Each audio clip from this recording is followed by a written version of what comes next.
Hello and welcome to the Silver Screen Show. My name is Christopher Marchant and I'm joined as ever by Alenia and Abu, creators, owners, runners of the Silver Screen Show. Today we are reviewing Gong, that's a good start, Kong versus Godzilla, which is, as implied, a massive lizard fighting a massive ape.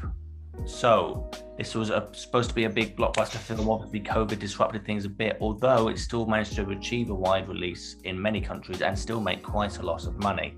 So, who wins? Alenia, you decide. I mean, not the audience. Yeah, it's what, the third film out of the whole kind of, like, there was the Godzilla movie, there was a Kong Skull Island, and then there was two Godzilla movies, so this is the fourth in the kind of this universe. And like, no one cares about the people, you just want to see Godzilla and Kong fight it out, but apparently we have to have a story about it as well, which, you know, people are going on there. Millie Bobby Brown's gone on her conspiracy side quest, and we've got Rebecca Hall, who's the scientist, the researcher at Kong. And you know, they're following Kong, trying to get him to fight Godzilla, and it's been a while since I watched it, but it was, the main thing I remember is just the inconsistencies in size. Like, at one point Godzilla's swimming alongside a destroyer in the ocean, and then all of a sudden, you know, the next scene, his tail is crushing two battleships, and you're like,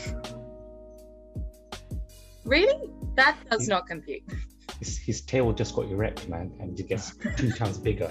Okay, it's nuclear lizard biology. He got angry, so he got bigger. It's like the Hulk.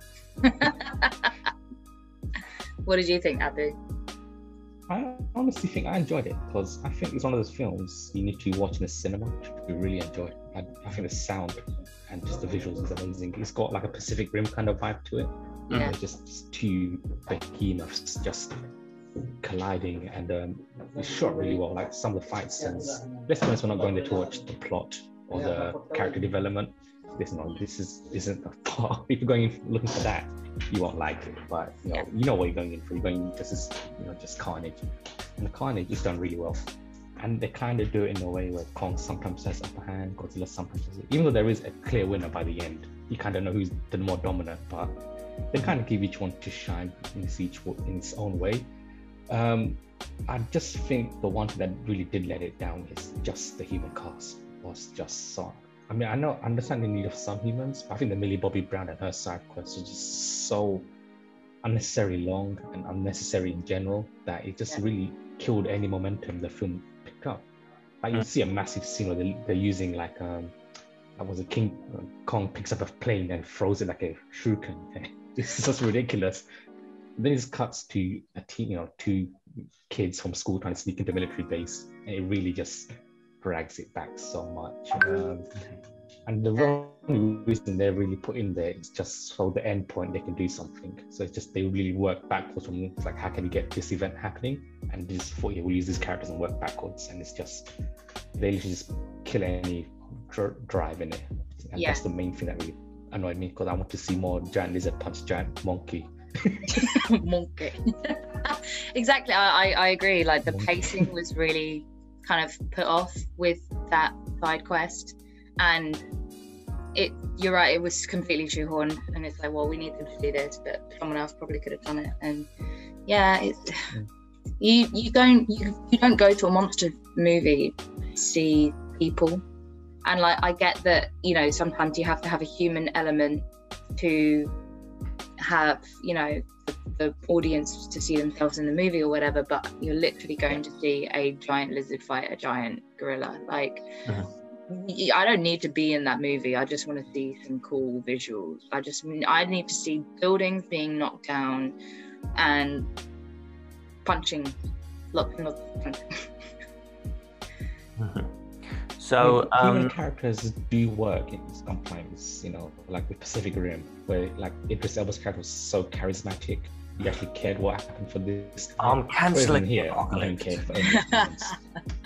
Yeah, but Yeah, in exactly. that, like the humans are Exactly. humans are one side of it though in Pacific Rim, so that makes sense. But in Yeah, of this, course, it's like yeah. humans are irrelevant. I just think back to the first Godzilla of the new cycle with Bryan Cranston, who actually delivered a really effective performance. Unfortunately, he was only in it for the first 40 minutes, and the film really suffered after he left it, I felt. Yeah, I mean, Bryan Cranston's a fantastic Yep. actor as well. And like, I really like Alexander Skarsgård, but then in this, his character was just stupid most of the time, just a bit dumb. And then like, and the little girl For a doctor, you're surprisingly dumb. yeah, and the little girl who's somehow managed to teach Godzilla sign language with no one noticing. Like, really? Okay. The deaf girl, she was actually pretty good as an actress, though. Like as an actor in general, I think she did really well. I think she did well, but her The character part itself, of it the doesn't story really exist. kind of fell through for me. I was like, that doesn't really work. Like, with no one noticing, even though Kong is under surveillance 24 hours a day, 7 days a week, 355 days a year. No one noticed Doctor him Who learning. tried it, right? We've already reviewed Mortal Kombat and Army of the Dead today. I mean, in both those films, you criticised character motivations and just bad writing, frankly. It seems to be Godzilla versus Kong has fallen into some of those same old traps as well. Yeah, definitely. I think it's been overthought massively, and it's the same with Mortal Kombat. It's like they've overthought it a lot. You really just want to go and see people fighting. Yeah, I mean, they tried to put in a reason of why Godzilla is attacking Kong, and I thought they could have just said, Yes. there can only be one alpha, and that's it. Just leave it at that. And Yeah. Godzilla is just feeling threatened by him, but they're trying to shoehorn this like he's trying to do this, and it's just like, nah, just say he doesn't like him. Yeah. He's just gonna punch him in the face. I think they really tried to engineer a bit too much like artificial beef basically between the two, which really wasn't needed. I mean, no one's really gonna pick bones here. But the beef itself, was that of high quality? Was it steak? The stakes were so low. The fighting itself is so low in here. The fighting itself is very good, but like the build up to it could have been a bit more. It could have been a bit more streamlined. It's almost 2 hours long. This film, it doesn't need to be 2 hours long. They could really cut a lot of filler out of it. A lot Sometimes, more cut to the chase. yeah. Sometimes the this principle, keep it simple, stupid. So yeah, though one thing I think really held. Another thing is the middle third is just a bit much of a slog when they go to Kong's like homeland or somewhere. And I think that really just slow things down a lot. Like, because they're fighting, like, a lot of fights, then it cuts to this whole go to Kong's homeland, and it really slows down because they're not fighting anymore. Yeah. Then at the end, when the fighting again is brilliant. So I think that middle third is a very big dip. And it takes a while for it to come back to, just punching. Fight at the beginning, fight at the end, and then just this middle section where people are running off and trying to find stuff, and you're like, it's just a slog. It's a slog. The middle third. Yeah. If you guys have seen Kong Skull Island, I really felt that slog in many, many stretches of that film as well. So it seems to be big monsters fighting each other can't always sustain a film, but the character elements of even a big stupid film like this do need to be somewhat serviced, and they haven't really been effective in this instance. Is that fair to say? yeah, if you're gonna have breaks in between the So the action, middle part. I mean, yeah, like if you're gonna have breaks in between the action, you need to fill it with good characters and good story. And it just felt very forced, and like some of the lines and the delivery just felt really flat. So comes to that special time when you guys give me a score out of 10 for Kong versus Kong. You know what? Godzilla versus Kong. That's the one. Yeah. Godzilla versus Monke. Okay. Go ahead, Ananya. I'm gonna go 5 out of 10.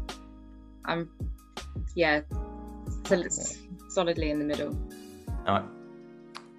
I'll give it a 6. I think perfectly fine as just a film to go to the cinema watch. I think just the spectacle itself is amazing. I think the opening credits of the film are amazing as well. I think it's one of the best opening credits I've seen in a long while, where it's like a tournament format, like killing you to see like the journey to the final showdown. So it's really well. I really enjoyed, you know, that. Yeah, that was really good. That was really well done. That was really good. If you go on YouTube just to see the opening credits for that, it's really well done. It's like a sports bracket, and it says, and the end really hypes it up to Godzilla v Kong. So yeah, I think watching it at the cinema is amazing. I think it's recommended for that. And yeah, the fights are great. The destruction is amazing. But I just think the humans just really narrow it down, and the way Mechagodzilla gets taken out is very, very like. I'd rather them to just beat him up without the aid of the humans, but what can you do? So I'll give it a 6. Humans are great, man. Yeah, we're the best. I think the giant lizard needs our help. No, he doesn't. No. He's got it covered, man. He's fueled by nuclear power. He doesn't need humans. Yeah. So we've reviewed 3 films today and loved the opening credit sequences of all of them. We'll leave it at that. Yes. You are right, actually. The Mortal Kombat opening sequence is absolutely amazing.